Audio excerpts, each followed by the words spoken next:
टिड्डा का पाचन तंत्र आहार नाल, एलिमेंट्री कैनाल। तो इसकी जो आहार नाल को अग्रांत्र, मध्यांत्र व पश्चांत्र 3 भागों में बांटा जाता है। पहला है अग्रांत्र। तो मुख एवं मुख पूर्व गुहिका, माउथ एंड प्रियोरल कैविटी। अग्रांत मुख पूर्व गुहिका की पृष्ठ सीमा पर स्थित मुख के आरंभ होती है।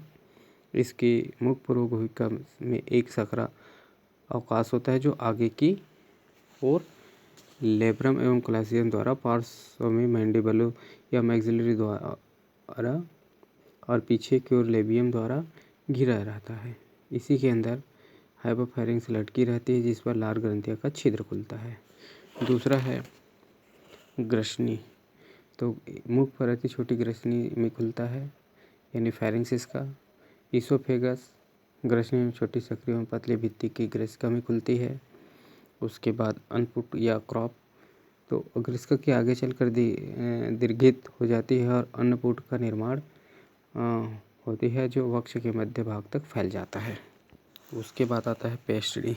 पेस्टडी या गिजर्ड। अन्नपुट के पीछे एक छोटी पेस्टडी या गिजर्ड है या प्रेवेंटिकुलम जो होता है जो वक्ष के पीछे सिरे तक फैल जाता है। पेस्टडी की जो भित्तियाँ मोटी एवं पेशी होती है। इसके अंदर एक क्यूटिकली स्तर होता है जो पेशी के अगले भाग के अंदर पिसने वाले दांतों का एक वलय बनाता है। इन दांतों के पीछे गद्दियाँ की 2 पत्तियाँ हैं जिन पर सुख या रोम होते तथा छन्नों की भांति कार्य करते हैं। ये सुख केवल महीन पीसे हुए भोजन को ही मध्यांतर में प्रवेश कर देते हैं। उसके बाद आता है मिड मध्यांतर जो है ना, मध्यांतर को मिड गल्ट बोलते हैं। पेस्टडी के बाद मध्यांतर का भाग जो है इसका जठर या आमाशय आरंभ होता है जो उदर के मध्य भाग तक फैल जाता है।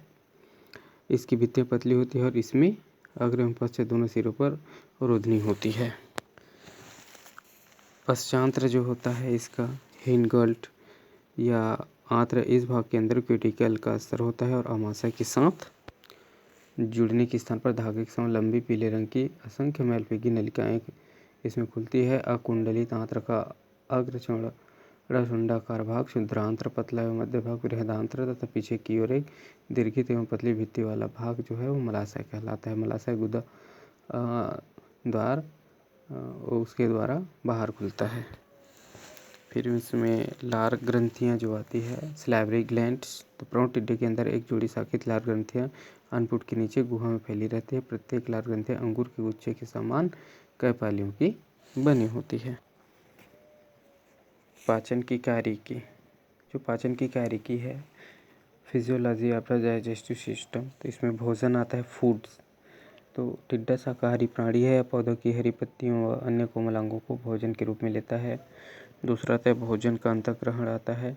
टिड्डा अपने भोजन को अग्र टांगों, लेब्रम और लेबियम द्वारा पकड़ता है। लार त्रवण द्वारा भोजन को चिकना बनाता जाता है तथा मैंडिबलों और हाइपोफैरिंक्स द्वारा भोजन को चबाया जाता है।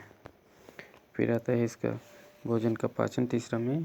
तो जो भोजन का पाचन है डाइजेशन जो है लार के एमाइलैक्टिक एंजाइम भी होता है जो भोजन के स्टार्च के पाचन में सहायक होता है। मुखांगों द्वारा चबाया लार में सना हुआ भोजन ग्रसिका से होता हुआ अन्नपुट में जाता है। अन्नपुट एक अस्थायी संचयन कोष्ठ की भांति कार्य करता है। इसके बाद भोजन पेशियों में जाता है जो एक पसीने वाले कोष्ठ की भांति कार्य करता है। तो इसमें विभिन्न एंजाइम हैं, माल्टेज, इन्वर्टेज, लाइपेज आदि एंजाइम क्रिया करती है इसमें जो भोजन को पचाने में कार्य करता है। चौथा देखेंगे पचे हुए भोजन का अवशोषण। जो इसका पचे हुए भोजन है absorption of the digest food. से पचे हुए भोजन एक अवशोषण विभाग जो है उसका अवशोषण भी आमाशय की पतली भित्ति के द्वारा होता है तथा अवशोषित जो भोजन है परिसंचरण द्वारा शरीर के विभिन्न ऊतकों की कोशिकाओं तक विस्तृत किया जाता है। फिर आता है पांचवें इसका भोजन का जो स्वांगीकरण है ना। तो पचे हुए भोजन ये है वो जैसे अमीनो अम्ल, वसा अम्ल एवं ग्लिसरॉल, ग्लूकोज आदि शर्कराओं से कोशिकाएं नए जीव द्रव्य का निर्माण करती है तथा आवश्यकता से अधिक भोजन वसा कार्यों को ग्लाइकोजन एवं तेली बूंदों के रूप में संचित कर दिया जाता है। उसके बाद हटवाता है बहिक्षेपण। तो अपच भोजन है वो पश्चांत्र में चला जाता है। मलाशय में इस अपच भोजन है उसमें से जल का अवशोषण कर लिया जाता है। जल के अवशोषण के बाद शुष्क और लंबी लंबी मल गुलिकाएँ होती है, गुदा द्वारा बाहर त्याग दिया जाता है। टिड्डे का पाचन अंग है ये, विभिन्न पाचन अंग। टिड्डे का श्वसन अंग है। टिड्डे का जो श्वसन अंग है इसमें उसके श्वसन अंग जो पाए जाते हैं, रेस्पिरेटरी सिस्टम जो है इसका श्वसन अंग में श्वास रंध्र जो है, टिड्डे में 10 जोड़ी श्वास रंध्र होते हैं और इसमें से जो 2 जोड़ी वक्ष की दोनों पार्श्वों तथा 8 जोड़ी उदर के खंडों के बीच पतली झिल्ली पर स्थित होते हैं, है ना। इसके बाद जो श्वास नलिका है या ट्रेकिया है, जिसको बोलते हैं महीन लचीली एवं एक्टोडर्मी श्वास नलियों का जाल सारे शरीर में फैला रहता है। श्वास नलियाँ सल्की उपकला कोशिकाओं के केवल एक स्तर पर बनी होती है। ये कोशिकाएं नलियों के अंदर की ओर एक क्यूटिकली स्तर का श्रावण करती है। ठीक, उसके बाद इसमें जो श्वास नली है उसमें के कुछ प्रकार हैं, जैसे लंबवत श्वास नलियाँ हैं। इसमें लंबवत जो श्वास नलियाँ हैं टिड्डे में, तो ये नलिकाएँ जो है वो 3 प्रकार में डिवाइड होती है। इसमें पार्श्व श्वास नलियाँ ये नलिकाएँ देह भित्ति के दोनों ओर पार्श्व सिरों में होती है, जिनके अपनी अपनी ओर से सभी श्वसन छिद्र खुले रहते हैं और एक तरफ से सभी श्वसन छिद्र एक दूसरे से संबंधित रहते हैं। ठीक है, इसके बाद जो आता है इसमें पृष्ठ श्वास नलियाँ जो है डॉर्सल लॉन्गिट्यूडिनल ट्रंक, तो ये उदर के प्रथम खंड में 8वें खंड तक उदर के दोनों जो श्वास नलिका में रहता है, दोनों पृष्ठ श्वास नलिकाएँ डॉर्सल कशमेर से नलिका द्वारा जुड़ी रहती है। इसमें प्रति पृष्ठ श्वास नलिका जो होती है डॉर्सोवेंट्रल लॉन्गिट्यूडिनल ट्रैकियल ट्रंक्स, ये नलिकाएँ सतह पर वेंट्रल नर्व कार्डा के समांतर स्थित रहती है। ये भी आड़ी श्वास नलिकाओं से एक दूसरे से जुड़ी रहती है। प्रति पृष्ठ श्वास नलिकाएँ उदर के 8वें खंड तक जाती है। यहाँ इनकी शाखाएँ सिर और उदर के भीतर जलाकृति रूप ले लेती है।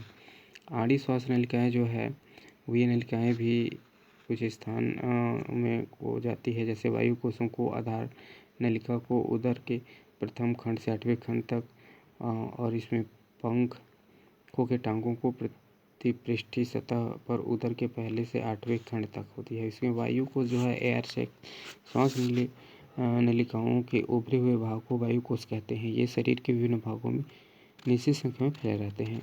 इस प्रकार उड़ते समय तीव्र श्वसन के लिए अधिक महत्वपूर्ण होता है। उसके बाद श्वसन नलिकाएँ जो होती है, ये नलिकाएँ शरीर के छोटे से छोटे प्रत्येक भाग में छोटी छोटी कोशिकाओं नलिकाओं के रूप में फैली रहती है। इस प्रकार संपूर्ण शरीर में जालिकावत रूप धारण करती है।